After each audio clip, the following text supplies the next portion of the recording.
તો શ્રીજી બાવા 1627 માવત સાતમે ગુરુવારના રોજ મથુરા સદગરામાં પધાર્યા અને પાટોત્સવનો મનોરથ ગિરધરજીએ પોતાનું સર્વસ્વ ધરી દીધું. શ્રીજી બાવા બહુ હોળી ખેલા બધા ન્યારે. નાના બેટીજી હતા ને એને વાળી બહુ વાલી હતી, કાઢે નહીં. શ્રીજીએ કહ્યું, ગોવર્ધન वो वाली तो रह गई, बेटीजी को बोल मोको दे दे. ગિરધરજી રાજી થયા કે બાવાએ પોતાનું જાણ્યું, પોતાના ઘરના જ પોતાનું કુટુંબ છે.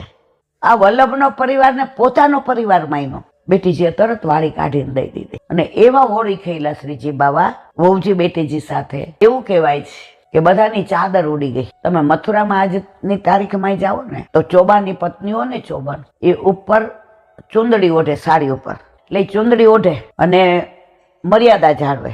એટલે 2-3 બેટીજીની એ સાડી ઓલી થઈ ગઈ. એટલે ઠાકોરજીએ શીખવાડ્યું કે યું ધરો.